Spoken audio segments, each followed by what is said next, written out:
Victor Lane had exactly $24 in his wallet, a 6-year-old daughter with a fever in his arms, and no appointment at the overbooked pediatric clinic. "Daddy, I want juice," Daisy whispered, her little head resting against his chest, cheeks flushed. "I know, baby." "Just hold on a little longer," Victor said, bouncing her gently as he scanned the crowded waiting room. He hadn't planned to be here. But when Daisy woke up that morning burning up and crying about her throat, he called out from his shift at the construction site and rushed over. They said they were full, but he begged the receptionist to squeeze her in. So now he stood in the corner, waiting for a miracle. And maybe a nurse with a soft spot for desperate dads. A soft giggle nearby caught his attention. A tiny boy, maybe 5, was sitting cross-legged on the floor, holding a toy dinosaur and roaring at bored toddlers around him. His mom sat a few chairs away, phone untouched, eyes on her son, smiling. She was stunning. Not just in the way women in magazines were, but in a real, glowing way.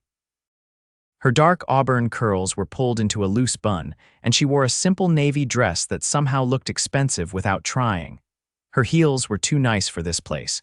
The boy wandered closer to Victor and Daisy, dragging a T-Rex. Daisy peeked up. "Dinosaur," the boy grinned. "I'm David." "Wanna play?" Victor crouched, gently shifting Daisy. "You want to sit over there with him for a bit," she nodded, eyes lighting up for the first time all morning. Victor carefully lowered her to the floor, settling her beside David. He looked up at the woman, offering a sheepish smile. "He yours," she nodded and stood. Her heels clicked softly as she stepped closer. "Yep, that's my little chaos machine," Victor chuckled. "He's a good distraction, thank you, she needed that." "I'm Tessa Dalton," she said, extending her hand. "Victor Lane," he replied, shaking it. Her hand was warm, soft. She didn't flinch at the rough calluses on his fingers. "Nice to meet you." They both looked down at the kids, now roaring together in a whisper with their dinosaurs. "She sick?" Tessa asked gently. He nodded. "Yeah, fever, sore throat." "I couldn't get an appointment, but I begged." Tessa tilted her head, studying him for a moment. "I've been there." Somehow he doubted that. She didn't look like someone who ever had to beg for anything, but he appreciated the kindness. "I'm just glad she's smiling again," he said. They watched their kids play in silence for a moment, the tension easing. Then Daisy coughed, a small, raspy sound that made Victor wince. "Poor thing," Tessa murmured. "Listen, I know the head nurse here. If you want, I could see if she can help." His eyebrows lifted. "You do that, of course," she smiled. "I've been stuck in here enough to learn who to talk to." Victor hesitated.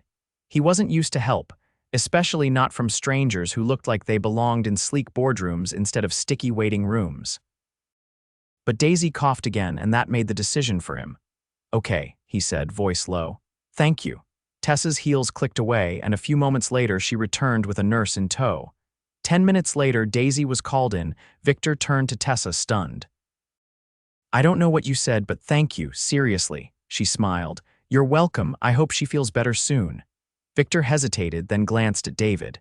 Would he mind if she borrowed that dinosaur for a little while? Tessa looked at her son. "David," he held out the T-Rex to Daisy without hesitation. "You can have him until you feel better." Victor grinned. "You're a good kid, David," Daisy beamed. "Thank you." Victor scooped her up, dinosaur clutched in her arms. "We'll bring him back." "No rush," Tessa said. "Really?" Later, after the appointment, Victor sat in his beat-up truck with Daisy snuggled in the backseat. "You think she'll be okay, Daddy?" she murmured. He reached back and touched her forehead gently. "Yeah, baby. You'll be okay." But even as he started the truck, his thoughts drifted back to the woman with the calm voice and kind eyes, Tessa Dalton.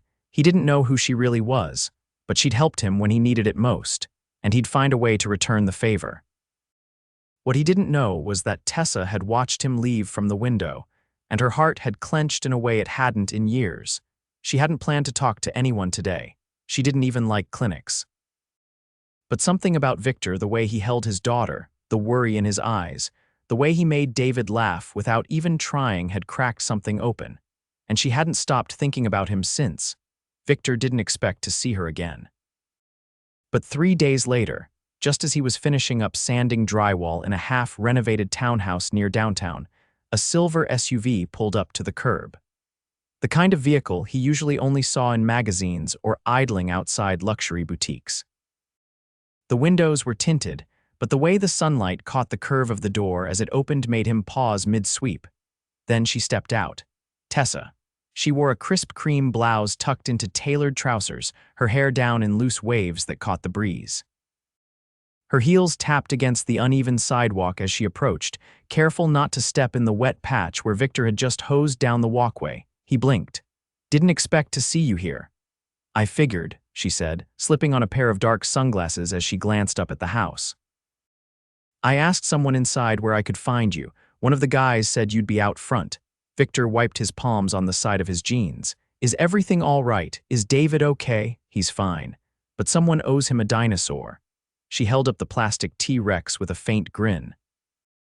"Thought I'd come collect." Victor chuckled, running a hand through his dust-coated hair.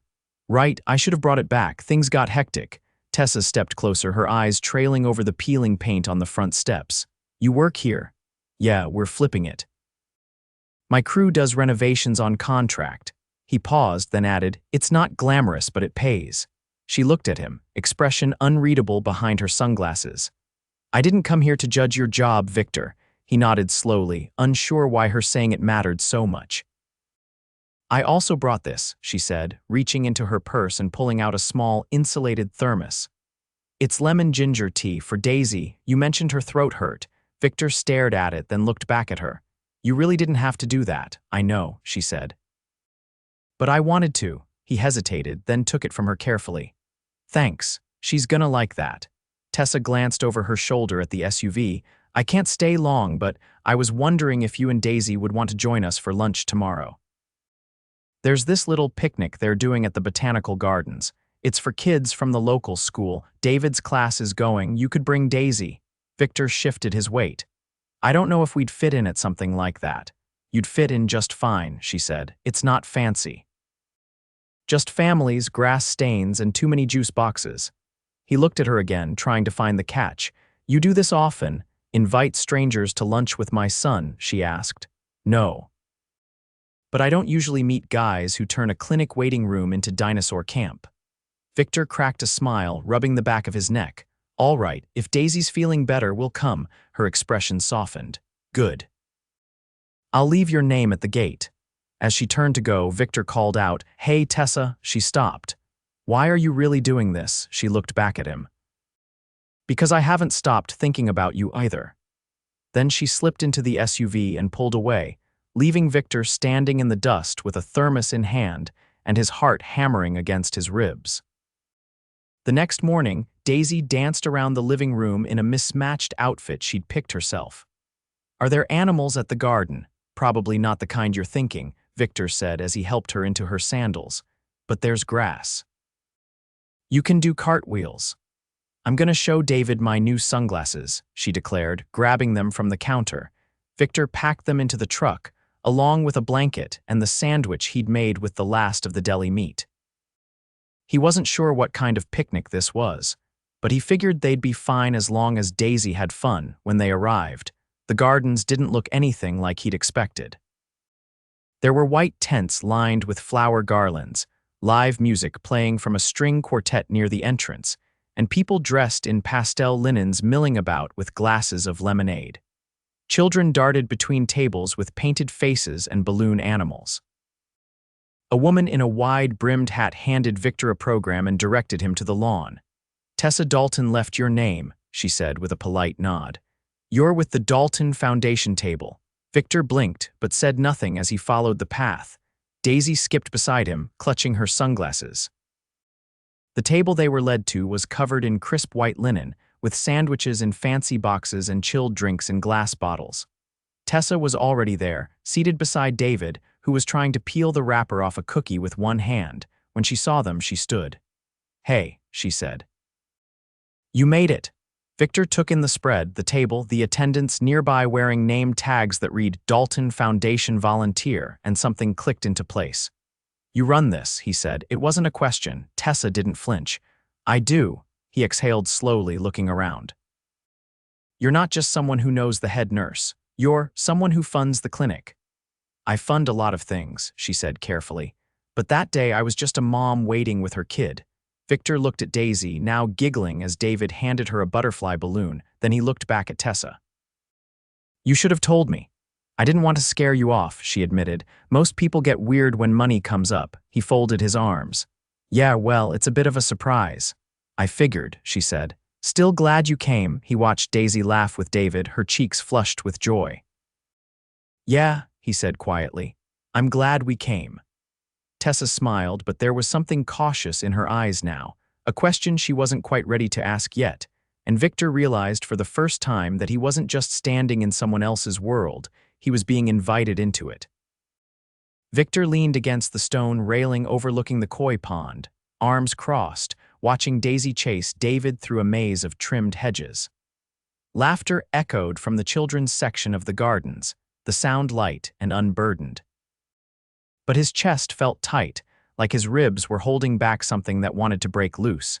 Tessa stood beside him, her gaze on the water. The wind carried the faint scent of lilies and citrus from a nearby grove. She didn't speak, not immediately, and he was grateful. He wasn't ready to say anything that wouldn't come out wrong. "I didn't expect you to stay this long," she said. Finally, he exhaled through his nose. "Neither did I. You're uncomfortable." "I'm out of place," he said. "That's different." "No one's asked you to be someone else," she said, not looking at him. "At least I haven't." Victor shifted his weight. "You didn't have to. This place does it for you." She didn't flinch. "You think I don't see it? The way people look at you like you wandered in from the wrong entrance and stayed too long. Trust me, I've lived with that kind of judgment my entire life, just from the other direction." He glanced at her, unsure what to say to that. "I didn't grow up with this," she continued, her voice even but quiet. "Money, attention, all of it came later. I was raised in a 2-bedroom apartment above a laundromat. My mom worked nights at a diner, and I got my first dress for a school dance from a clearance rack in a grocery store." Victor's brow furrowed. "You're serious?" She nodded. "People don't believe me when I say that, but I remember every cracked tile in that apartment. Every time the power got shut off. Every night I had to help David with homework by candlelight because I was too stubborn to ask anyone for help." He turned toward her fully now, her confession stripping something raw between them. "How did you go from that to this, my late husband?" she said, and this time her gaze dropped to the pond. "He built a real estate firm from nothing. When he passed, I took everything we had and started the foundation in his name. The money became a tool, not a shield." Victor's voice dropped. "I didn't know you were widowed." "Yeah." She touched the edge of her bracelet, a subtle nervous gesture. "It was 3 years ago, cancer. He barely made it to David's 2nd birthday." Victor swallowed hard. "I'm sorry. I don't talk about it often," she said. "But I figured if we're going to keep running into each other," he looked back at the kids. "You want that?" She didn't hesitate. "I wouldn't be standing here if I didn't." A silence passed between them, this one different. Not awkward, just heavy with things neither of them had expected to say out loud. "I'm not good at this kind of thing," Victor said. "What kind of thing?" "Whatever this is." He gestured between them.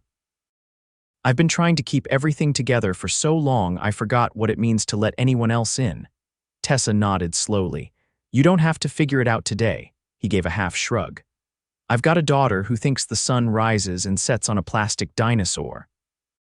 And a job that barely covers rent. I don't exactly have room for someone who wears $1,000 shoes." "They were 400, Tessa said dryly, "and I've stepped in puddles for you twice now."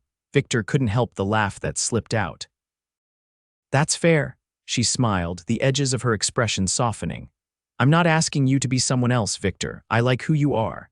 He studied her for a long moment, then looked down at the thermos cap she'd tucked into his hand earlier, now curled in his palm like an afterthought.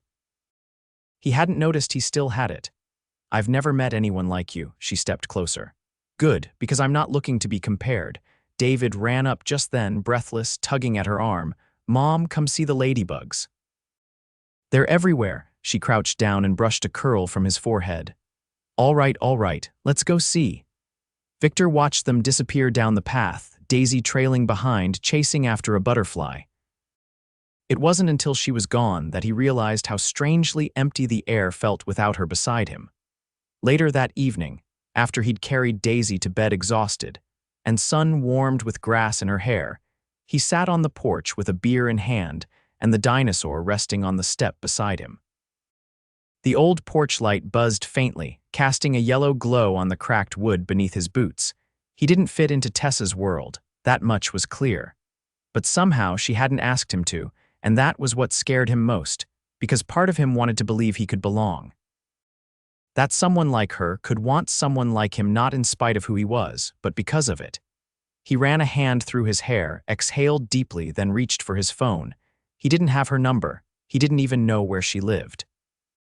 But when he looked down at the thermos cap still in his pocket, he realized something. He wanted to. And for the first time in a long while, that felt like enough to start. Victor stood motionless outside the glass doors of the event hall, his calloused hand gripping the strap of his only clean duffel inside. A collared shirt Daisy had picked out sat folded next to his steel toe boots. A valet in a black vest held the door open, waiting. A week had passed since the picnic. He hadn't seen Tessa since then, not in person. But 2 days ago, a thick cream envelope had been left at his job site with his name written in pen across the front. Inside, a hand-addressed invitation to the Dalton Foundation's annual gala and a note in delicate handwriting that read, "You don't need to wear a tux, just show up." He didn't know what he was stepping into, but Daisy was with his neighbor, full of popcorn and cartoons, and he was out of excuses. He stepped inside. The room was unlike anything he'd seen before. Crystal chandeliers floated above velvet-draped tables. Waiters moved like choreography, balancing trays of champagne and hors d'oeuvres. The air was laced with the scent of peonies and something citrusy he couldn't name. He felt eyes track him as he crossed the marble floor, the only one not in a suit. But he didn't flinch. He kept walking, scanning the room until he saw her. Tessa stood near the center of the room, beneath a soft halo of chandelier light, wearing a midnight blue gown with a neckline that dipped just enough to be elegant without apology. Her hair was swept back, revealing the graceful line of her neck. She looked like power and grace and kindness, all wrapped in one impossible woman. He stopped a few feet away, clearing his throat. "I thought you said it wasn't a tux thing." She turned, and for a moment, everything around them faded into silence. "I said you didn't have to wear one," she said slowly, eyes trailing over him. "You still clean up better than half this room."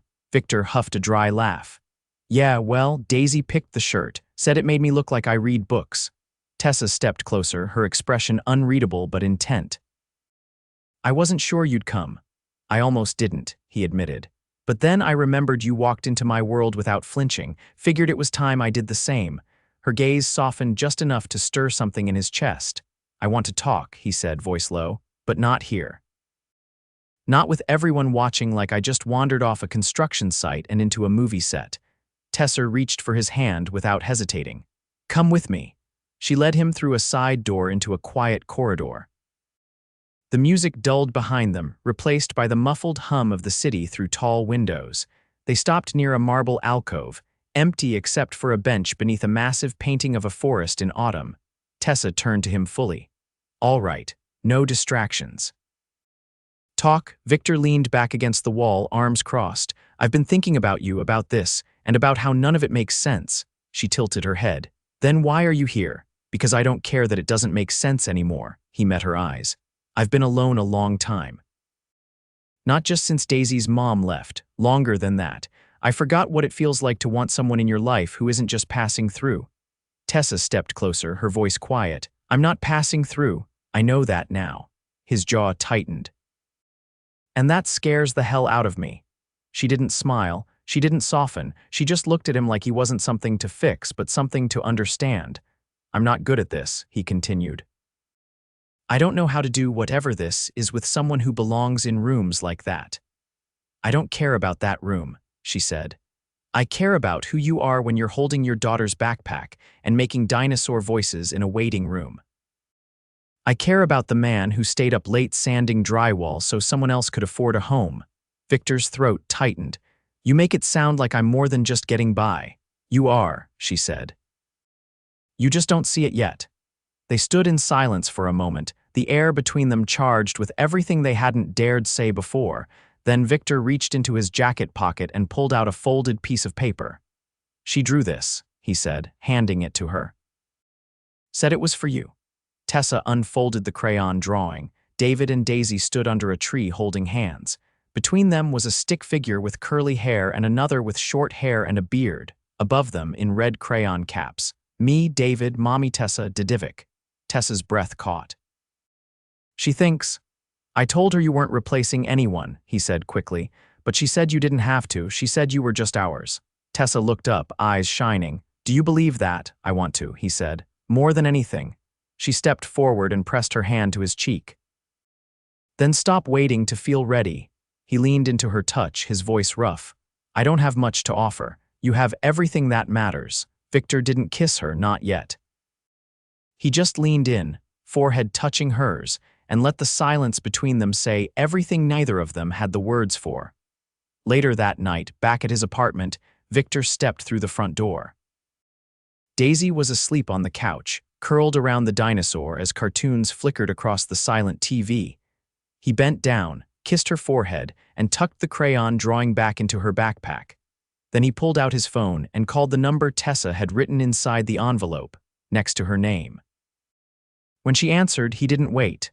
"Next weekend," he said. "There's a fall festival at the school. Daisy wants to bring both of you." There was a pause, then her quiet reply. "We wouldn't miss it." Victor leaned against the wall and closed his eyes, a slow contentment spreading through him like the warmth of a quiet fire. It didn't matter that their worlds were different. All that mattered was that they were building one together now. And for the first time in years, he believed that maybe, just maybe, they all belonged in it.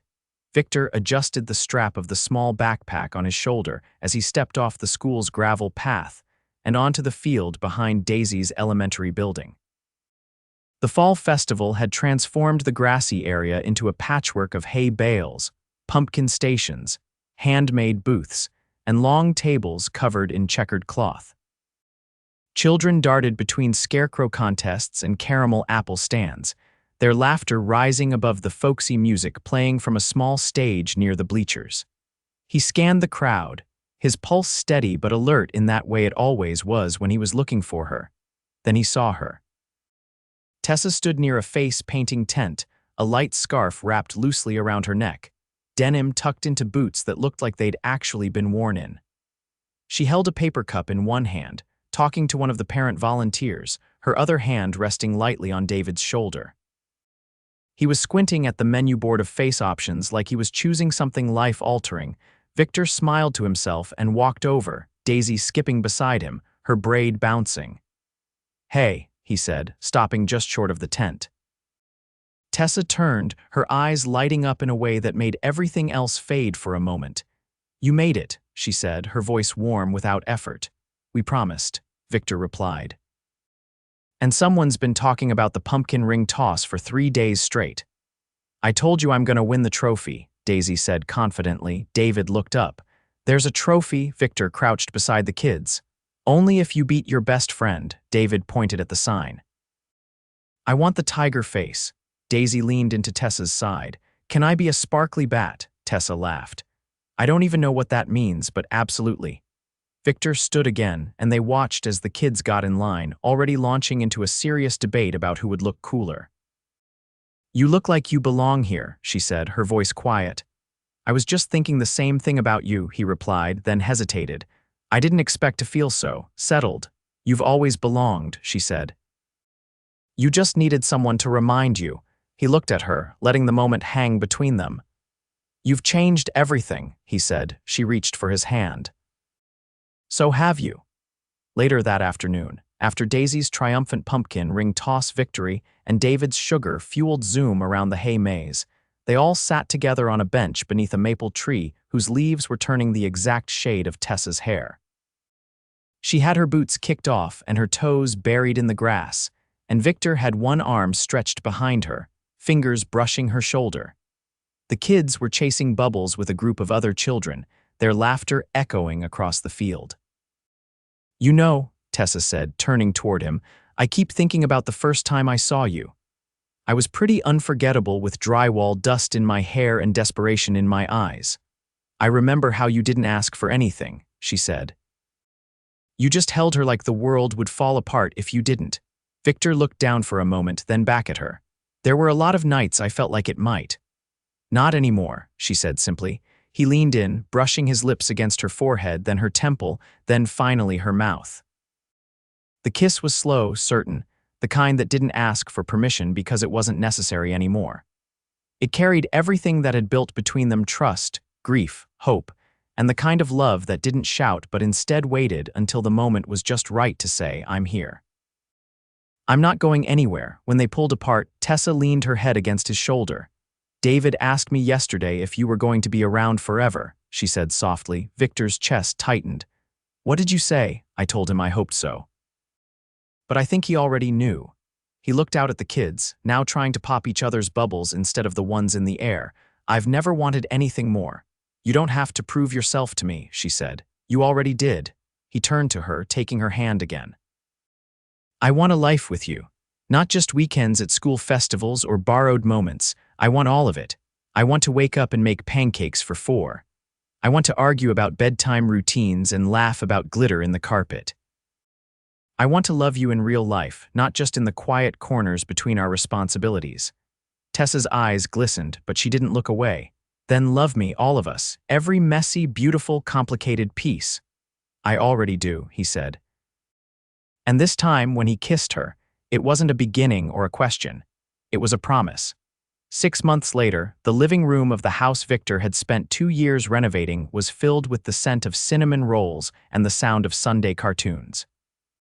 Daisy sat cross-legged on the floor with David, the two of them coloring a cardboard castle they'd built from old appliance boxes. Victor stood in the kitchen, his hands dusted with flour, flipping pancakes while humming off-key. Tessa walked in, barefoot in an oversized sweater, holding her coffee with both hands. You realize you've made 3 different types of pancakes, she said, amused. Daisy wanted chocolate chip, David wanted blueberry, and you like banana walnut, he said. I'm just trying to keep the peace. She walked around the counter and kissed his cheek. You're doing more than that. He turned down the heat and faced her. You like it here? I love it here, she said. I love us. Good, he said, wiping his hands on a towel. Because I was thinking we might make it official, her brow lifted.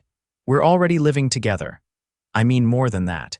He reached into the cabinet above the fridge out of reach of curious kids and pulled down a small box. Tessa's breath caught as he opened it to reveal a simple gold band with a diamond that caught the morning light. I don't want a wedding at a ballroom or 100 people watching, he said. I just want you, on a Tuesday, in this kitchen. Or in the backyard under the tree. Tessa didn't answer with words. She threw her arms around him, laughing through tears, and whispered a yes against his neck as the kids cheered from the floor, somehow sensing everything had just changed again, and this time for good. Outside, the trees were beginning to bloom again, spring pushing winter aside like it always did. Inside, love had already taken root.